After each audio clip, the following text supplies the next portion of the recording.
প্রথমে কবিগুরুকে প্রণাম জানিয়ে বলি, কবিগুরু গোটা পৃথিবীর এবং বিশেষ করে বাঙালিদের সবচেয়ে গর্বের মানুষ হচ্ছেন কবিগুরু।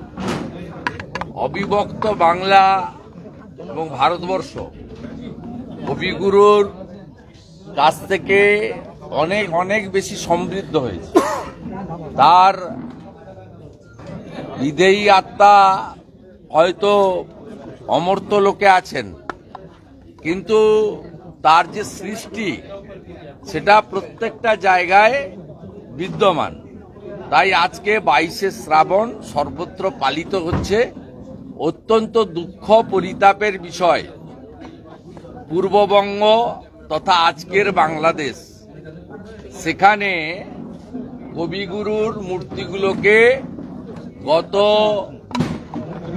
2.5 দিন ধরে ভাঙা হচ্ছে এবং এই অর্বাচীন বর্বর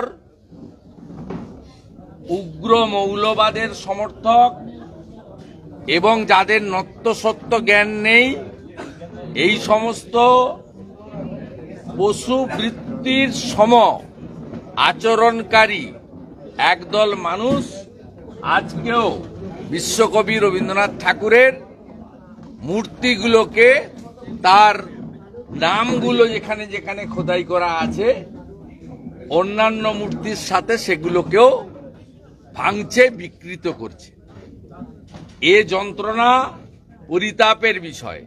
আমরা অপেক্ষা করে আছি তথাকথিত রবীন্দ্রপ্রেমী সেজে যারা পশ্চিমবঙ্গ সরকারের উচ্ছিষ্ট খেয়ে বুদ্ধিজীবী নাম পরিবর্তন করে এখন ভাতাজীবীতে পরিবর্তন হয়েছেন, তারা কবে রবীন্দ্র সদন থেকে একটি মোমবাতি নিয়ে পদযাত্রা শুরু করবেন, আর কবে আমরা আহ্বান পাবো সেই পদযাত্রার অন্তত পিছনে হাঁটার জন্য, সেই অপেক্ষায় বাংলা আছে। শুভেন্দুবাবু, একটা প্রশ্ন হচ্ছে যে আপনারা উদ্যোগ নেওয়া বা এই যে প্রতিবাদ, বিভিন্ন জায়গায় রবীন্দ্রনাথের মূর্তি পড়ে থাকা বা নানান ভাবে যে স্থাপত্য ধ্বংস করা হচ্ছে বাংলাদেশে, না, আজকের প্রোগ্রামের সঙ্গে বাংলাদেশের সম্প্রতি দুদিনের অন্য অনেক কিছুর সাথে সাথে কবিগুরুর স্মৃতি এবং তার যে মূর্তি স্মৃতি, সেগুলোকে যে নষ্ট করে দেওয়া, যে কবিগুরুর তৈরি করা সঙ্গীত বাংলাদেশে জাতীয় সঙ্গীত হিসেবে সমাদৃত হয় আমাদের দেশেরও সাথে সাথে, সেই ঘটনাটার সঙ্গে সম্পর্ক নেই। এখানে কালচারাল সেলের যিনি সভাপতি আছেন, অত্যন্ত প্রতিবাদী একটি কণ্ঠস্বর এবং তিনি নিষ্ঠার সঙ্গে রাষ্ট্রবাদের পক্ষে, ভারতীয় সংস্কৃতির পক্ষে কাজ করছেন, বাংলাকে বাঁচাতে চান তিনি এবং তার টিম। একা তো পারেন না। সেই রুদ্রনীল ঘোষের প্রত্যেক বছরই তিনি প্রোগ্রাম কর্মসূচি করেন, যবে থেকে তিনি দায়িত্ব পেয়েছেন।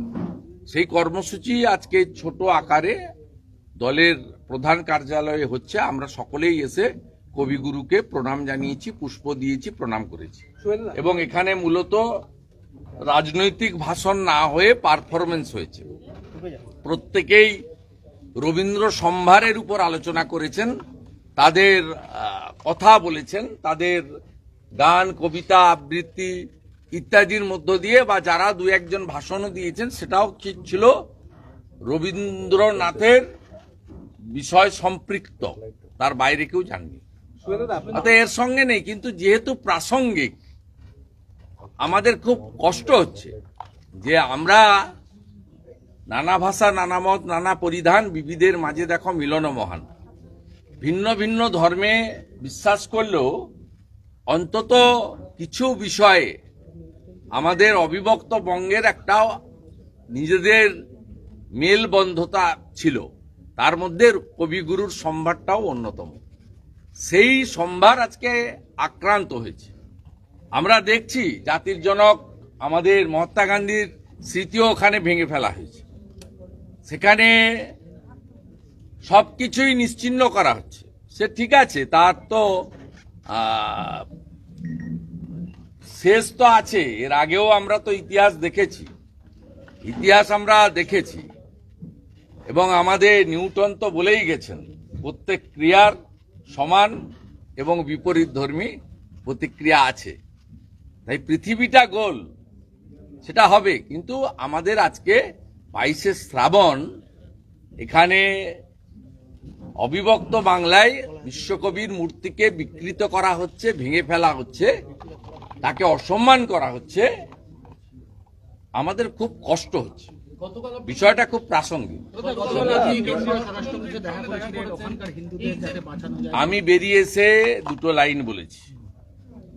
একটা লাইন হচ্ছে, আমি উদ্বেগের সঙ্গে জাতীয় নিরাপত্তা কাউন্সিলের গুরুত্বপূর্ণ সদস্য মাননীয় স্বরাষ্ট্র সমবায় মন্ত্রী অমিত শাহজির কাছে আমি দেখা করে বাংলাদেশের হিন্দু মন্দির এবং হিন্দুদের সুরক্ষায় ভারত সরকার যাতে অবিলম্বে উদ্যোগ গ্রহণ করে সেই আবেদন নিয়ে গেছিলাম। দ্বিতীয় লাইনে আমি বলেছি, তিনি আমাকে আশ্বস্ত করেছেন প্রধানমন্ত্রীর নেতৃত্বে ভারত সরকার এবং সর্বদলীয় মিটিং করে তারা এই বিষয়ে যথাযথ ব্যবস্থা গ্রহণ করছেন এবং করবেন। তৃতীয় যেটা আমি অ্যাডিশন করেছি, যারা সিএ এর বিরোধিতা করেছিলেন, আজকে সিএটা কত প্রাসঙ্গিক।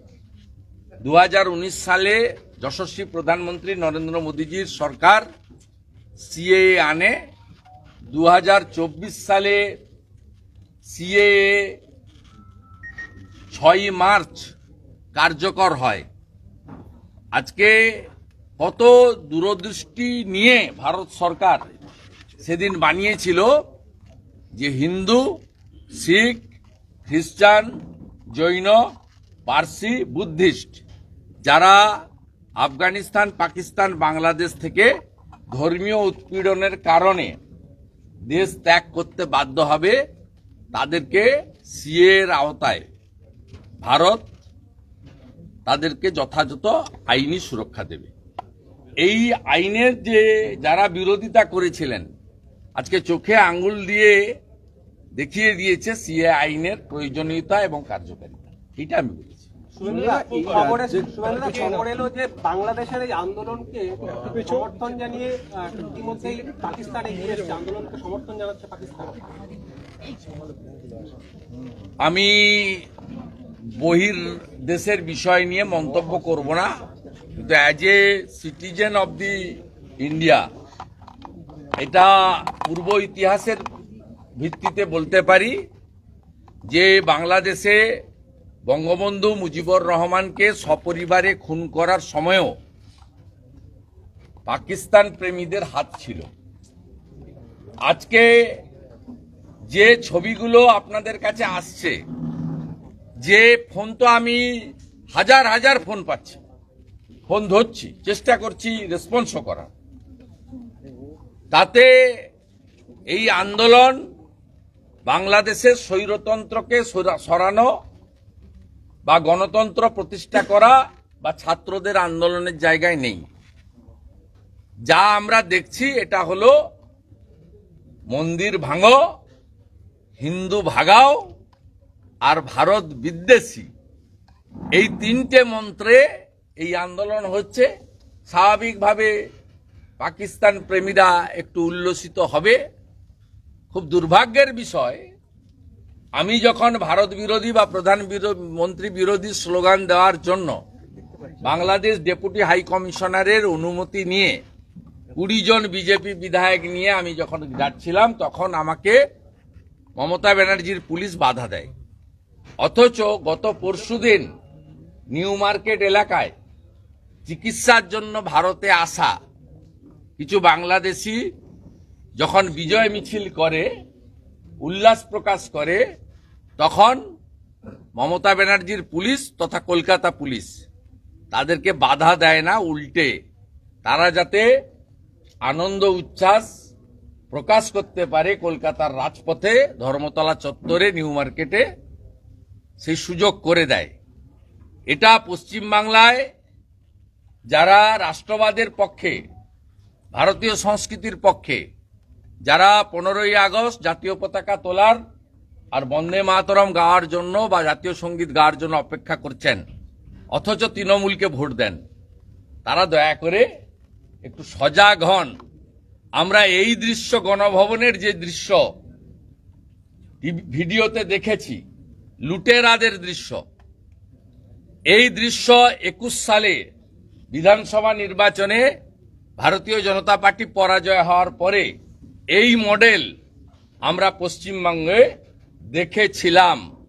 তাই পশ্চিমবঙ্গে যারা এখনো ভাবছেন যে ভাতা তো পাই, আমার কি, তাদের বলবো 31 সালের জন্য প্রস্তুত হন। যদি আপনারা এখনো সজাগ না হন, আরেকটা সুরাবর্দির হাতে এই বাংলাও যাবে।